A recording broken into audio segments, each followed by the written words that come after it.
Tesalonianina voalohany toko 5. Ny andron'ny tompo. Tesalonianina voalohany toko 5, ny andininy voalohany hatramin'ny faha 1:10. Fa ny amin'ny andro sy ny fotoana ry rahalahy dia tsy misy tokony ho soratako aminareo, satria ianareo mahalala marimarina fa ho avy toy ny mpangalatra amin'ny alina ny andron'ny tompo.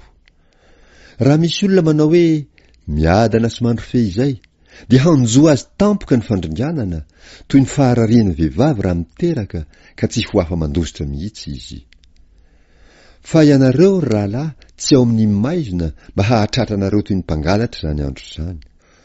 Fa ianareo rehetra dia zanaky ny mazava sy zanaky ny andro.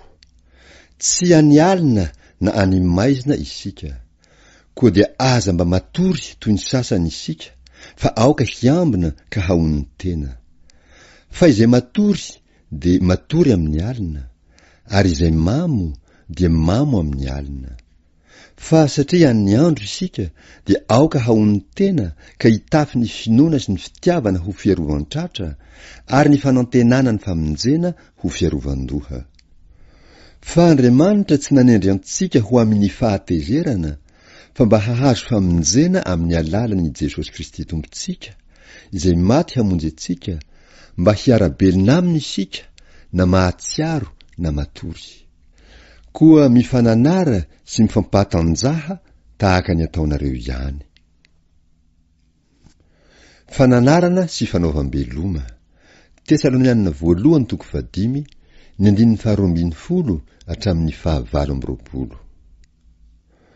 Ary mangataka aminareo zahay ry rahalahy, mba hekenareo izay mikely aina eo aminareo sy mitondra anareo amin'ny tompo ary mananatra anareo, ary mba ho hajainareo indrindra amin'ny fitiavana izy no ny asany. Miavana tsara. Ary mananatra anareo zahay ry rahalahy, anaro izay tsy mitoetra tsara, omeo toky ny malemy saina, ampaherezo ny reraka, mandefera amin'ny olona rehetra. Tandremo mba tsy hisy hamaly ratsy olona, fa miezah mandrakariva hitady izay tsara na amin'ny namanareo na amin'ny olona rehetra. Mifalia mandrakariva, mivavah ka aza mitsahatra, misaora amin'ny zavatra rehetra, fa izany no sitrapon'Andriamanitra ao amin'ny Kristy Jesosy ho anareo. Aza mamono ny fanahy, aza manao tsinitsinina ny faminaniana, fantaro ny zavatra rehetra, hazony mafy izay tsara, fadio ny fanao ratsy rehetra. Ary Andriamanitra ny fiadanana ny hamasina anareo samy ho tanteraka, ka aoka harovana avokoa ny fanahinareo sy ny ainareo ary ny tenanareo, ho tanteraka ka tsy hanantsiny amin'ny fiavian'i Jesosy Kristy Tompontsika. Mahatoky izay miantso anareo, sady izy ihany no hanefa izany.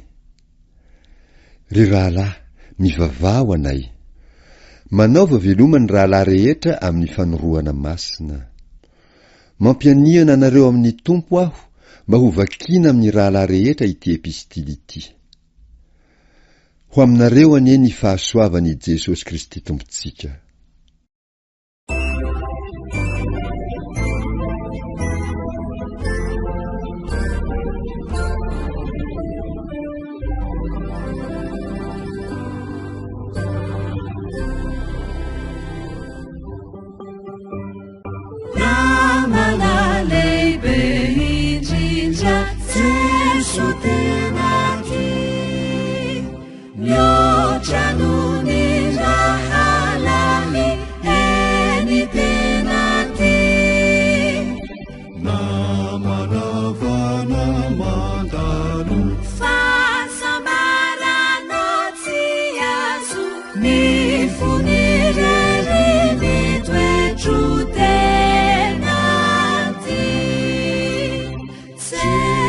Tenati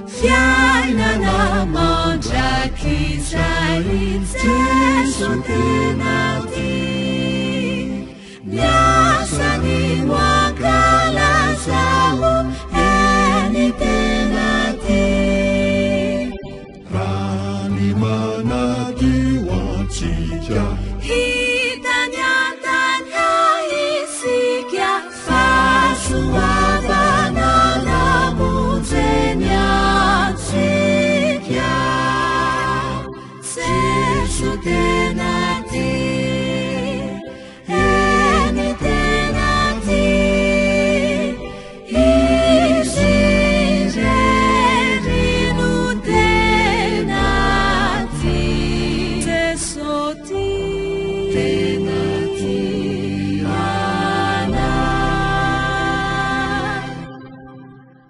nanao soronany ainy Jesu tena ty